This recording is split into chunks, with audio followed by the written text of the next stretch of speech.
It is officially football season, opening day for Air Force as they hosted Merrimack. The Falcons with just 4 starters back from a season ago. Now, we knew there would be some growing pains. There certainly were in this game, but this is a program that's been amongst the nation's best for years. Let's go to Falcons Stadium.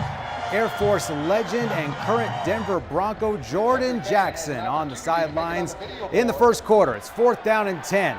But John Boucher finds Quinn Smith for a 12-yard gain and a first down, and that would lead to this. Later in the drive, Cade Harris around the edge for the touchdown run, and whoop, go for Holt, but everything's okay. It's 7-0 Air Force. And then later, Air Force great defense in this one. Camby Goff wrapping up the quarterback. That would lead to a punt. Second quarter, Air Force punting now, and Merrimack's Jalen McDonald fumbles the punt, and it is recovered by Levi Brown at the 9.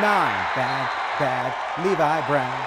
That is cat in the whole dang town. Unfortunately, though, Air Force goes 3 and out on offense. They don't score the touchdown. Then they miss the short field goal. But they would regroup. Late in the first half, Boucher finds Trey Roberson for 21 yards. Then later in the drive, Harris on the pitch to the left, and he'll get in for his second touchdown. It's 14-0 Air Force at the half. Second half now, more dominant Air Force defense. Trey Williams, he was flying around in this one. Great open field tackle right there. And then in the fourth quarter, Grant Ewell is going to force this fumble. It's going to be picked up by Luke Fisher, who steps out of bounds. So this touchdown here will not count, but it would only delay the inevitable as Aiden Calvert into the end zone for the 1-yard touchdown run. Air Force wins it 21-6. Not the prettiest of wins, but they got the job done.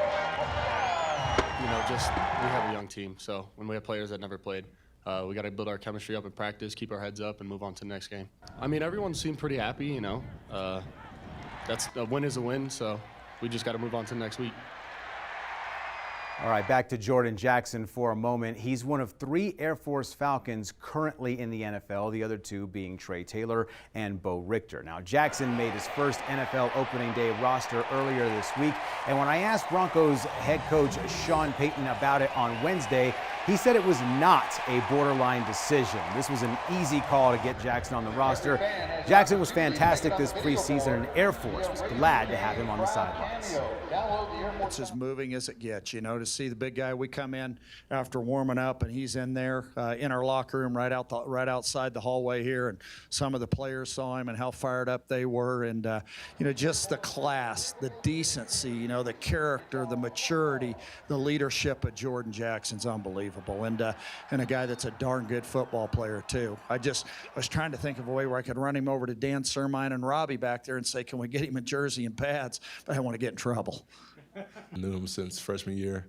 I always used to joke with him, like, hey, one day I'm gonna be out there with you. And it's kind of fun seeing him on the sideline and him being like, oh, like, you said you was gonna do it, and look, you're here now. So, I mean, always been a role model to me, the way he practiced. So I just love having him around. He brings that confidence to the team as well. Seeing his transformation into like now being on the roster at Denver, it's pretty cool. He's a great guy to have around and have talk to us and mentor us.